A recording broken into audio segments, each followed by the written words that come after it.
Oke, ini di segmen keempat kita lanjut, berbincang lagi dengan Ibu Yulia. Kak Susan mau sharing juga, tapi nanti kita akan share juga biar lebih jelas. Ini kebetulan ada rongseng ya dari Bu Yulia, ini ada beberapa, nggak tahu jelas atau nggak jelas ya. Mungkin kita coba kasih lihat dulu. Ini yang pertama nih ya, ini yang pertama ya Bu Yulia ya, yang 30-an derajat, ini rongseng yang pertama. Sebelum pakai brace ya, ini. Terus selanjutnya ini yang 6 bulan yang lalu. Ini yang setelahnya kan? Ini masih Surabaya? Oh enggak, ini yang udah di Jakarta. Oh ini Jakarta. Ini yang setelah ini yang mana Ibu? Setelah ini enggak Oh enggak, maksudnya yang terdekat berarti ini ya? Yang terdekat, oh ya yang paling dekat yang ini. Oh ya. Ini sama ini? Yang tahun lalu. Oh tahun lalu, terus ini nggak ada pengukurannya ya? Ya. Jadi ini deh, ya. Ini ada sedikit pengukurannya nih. Udah sekitar berapa? 7 dan 6 derajat ya. Nah, seperti ini. Nanti kita akan insert ya yang lebih jelas. Terus yang terakhir, ini ya Bu ya? Ya. Nih, yang terakhir yang katanya tinggal 1,3 derajat ini ya Bu ya. Nih. Ini kan udah hampir lurus ya. Terus kalian bisa lihat ya, bahunya balance ini penting banget. Karena kenapa banyak brace ya di luaran yang mengutamakan koreksi. Koreksinya tuh sebanyak mungkin. Jadi mungkin sampai 70%, 60%, tapi mengorbankan balance. Jadi pada saat buka brace itu bahunya di foto tuh miring gitu loh.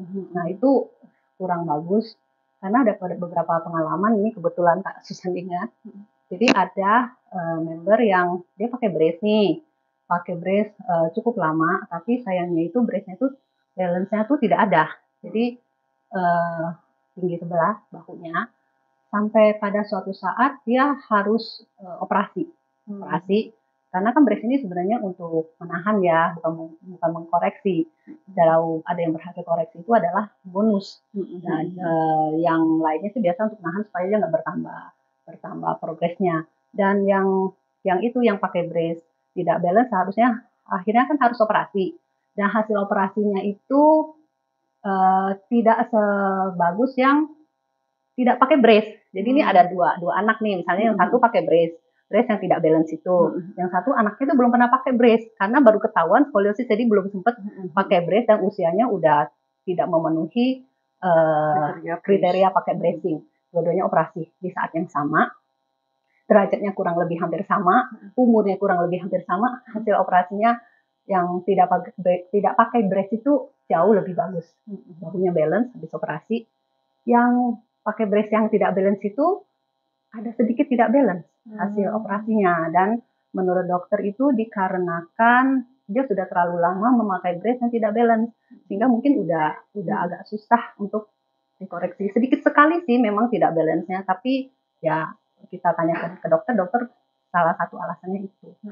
Jadi itu penting banget juga sih, salah satu tadi kriteria brace yang baik itu harus ada balance ya, ada 3 balance dan bahu. Jadi itu harus diperhatikan. Jadi jarang banget sih ada yang edukasi gitu loh. Brace itu kebanyakan hanya ini koreksi segini dari sebelum ini segini gitu, tapi balance-nya nggak dapet ya.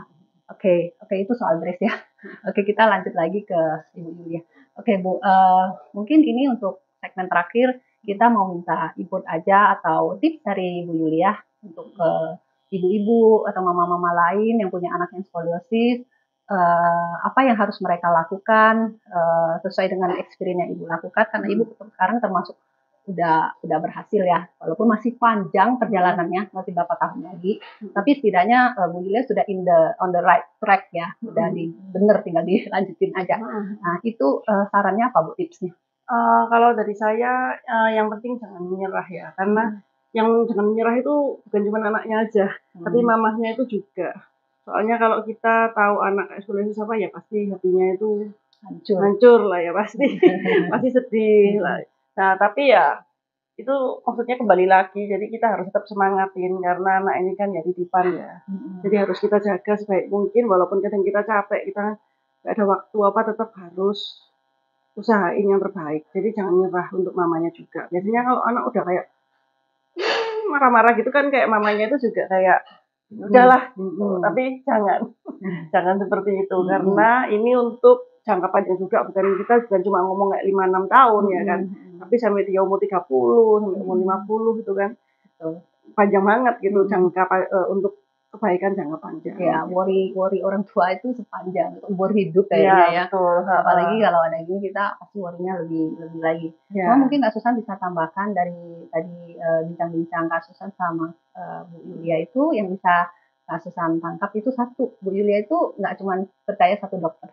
Dia nggak puas sama dokter, dia cari second opinion, third opinion, kalau perlu fourth opinion gitu loh. Brace-nya juga begitu. Exercise juga dia cari semuanya yang terbaik. Jadi dia lakukan maksimal yang bisa dilakukan. Seorang ibu ya. Nah, kalau misalnya Ibu Yulia itu waktu pertama ke dokter yang pertama itu yang katanya udah nggak bisa ada lakukan apa-apa, tunggu 40-an derajat operasi. Terus misalnya Ibu Yulia, oke gitu ya udah, maksudnya pasrah dengerin itu dokter. Mungkin kita nggak tahu apakah ini udah derajatnya, ceritanya mungkin udah nggak sama. Tapi ternyata kan nggak nyerah ya, cari informasi, cari ganti dokter. Siapa yang sangka, walaupun ini masih sangat dini ya untuk dibilang pasti derajatnya akan seperti ini, tapi setidaknya kan benar bisa ada alternatif lain, bisa bracing tidak percuma, bisa berhasil gitu loh. Dan brace-nya itu tidak perlu brace yang mahal ya Bu ya, brace yang konvensional yang diukur dan dipakai secara manual nggak apa-apa. Brace yang terjangkau itu salah satu yang bagus, yang penting kriteria brace yang bagus itu dan disiplin dan faktor-faktor yang tadi kita udah sharing itu dijalankan. Nah, itu ya bisa. Ternyata kan bukti bisa gitu ya. Nah, itu sih yang Kak Susan lihat ya. Nggak percaya satu dokter doang. Oke, berarti kalau Bu Yulia bisa mungkin sharing sedikit. Kan Ibu udah bergabung di ISC sejak kapan? 2 tahun yang lalu. 2 tahun ya, pada saat awal-awal mau bikin brace itu kan ya. Nah, selama Ibu join itu dari member mungkin masih sedikit ya. Sampai sekarang udah 1000-an lebih. Manfaat yang Ibu rasakan mungkin bisa sharing? Ya, sangat bermanfaat ya. Yang penting jangan malas membaca. Karena saya lihat di Indonesia ini orangnya minim literasi. Jadi kalau disuruh baca itu kadang masih kayak males atau bingung gitu. Pokoknya semua yang di ISC itu sudah ada informasinya, sangat amat lengkap. Karena saya juga join yang community yang Amerika, yang psikologi Amerika, itu juga kurang lebih juga sudah lengkap sekali. Isinya juga kurang lebih sama gitu, dan memang udah ISC itu udah memberikan tips yang terbaik. Jadi jangan gini, kadang kan di PM sama orang, kayak ya beberapa member gitu, ini anak saya ini misalnya 60 atau 70, tapi saya ini langsung disuruh operasi, emangnya nggak bisa alternatif lain. Nah, itu berarti dia kurang baca gitu. Ya memang itu kenyataannya seperti itu gitu. Memang kenyataan seperti itu. Anggota ISC juga mengatakan seperti itu, tidak di sugarcoat. Jadi ya sekarang ya tergantung keputusannya itu kan di tangan orang tuanya kan, anaknya masih kecil gitu. Jadi menurut saya jangan malas baca, semua informasi itu ada, lalu tanggapi juga dengan kepala dingin. Jangan gampang emosi. Misalnya kamu nggak setuju dengan anggota ISC perkataannya, nggak apa-apa, kamu searching aja sampai kamu dapat kayak open minded-nya itu kayak dapat intisarinya gitu. Kalau menurut saya tapi sudah sangat bagus sekali grup ini. Ada grup ini saya sangat beruntung sekali. Sangat amat beruntung sekali saya bertemu ini. Kalau 2 tahun yang lalu saya nggak bertemu Kak Susan dan grup ini mah udah nggak tahu, mungkin saya udah habis ratusan juta. Jadi kita Kak Susan mewakili pengurus ISC cukup senang. Maksudnya senang ya dengar kayak gitu, karena apa yang kita yang kita lakukan itu berarti benar-benar bermanfaat, karena kita motonya kan we love, we care, we share. Jadi apa yang kita share itu kita harapkan bermanfaat. Karena rata-rata pengurus ISC itu semua putrinya juga skoliosis dan rata-rata semua mengalami hal yang sama dengan Bu Yulia, sama, ekspektasinya itu sama. Denial dulu, sedih. Ya gitu, kaget, shock, gitu kan, nangis berhari-hari, berapa hari, berapa malam itu semuanya kayak gitu. Jadi siklusnya tuh sama gitu loh. Jadi ada yang nangis 7 hari 7 malam. Oh iya sama Bu gitu kan. Oh biasa, kita udah ngalami gitu kan. Terus setelah itu fase itu lewat, dapat informasi atau komunitas yang tepat, lebih tenang sampai pada satu titik. Oh ya udah, aku jalanin dulu apa yang the best yang bisa dilakukan. Kalau sampai harus operasi, I know what to do.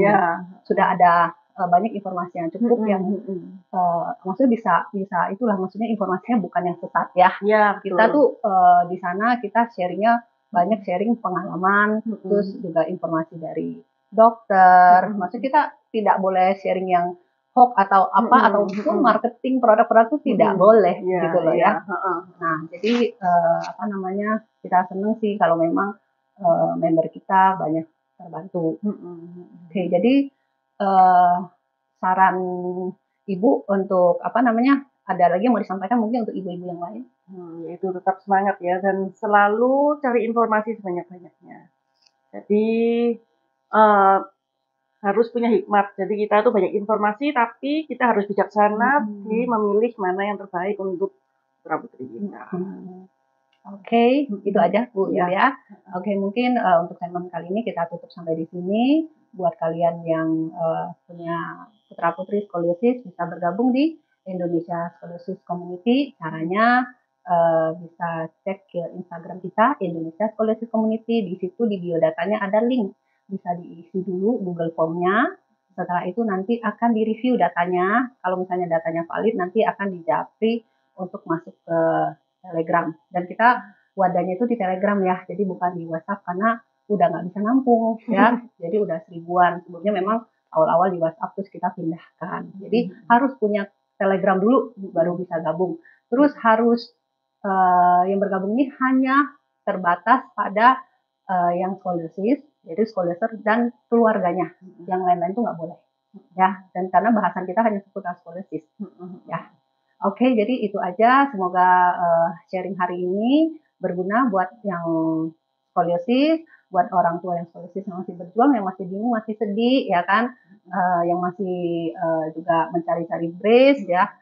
Silakan bergabung sama komunitas, itu banyak informasi yang bisa kalian dapatkan.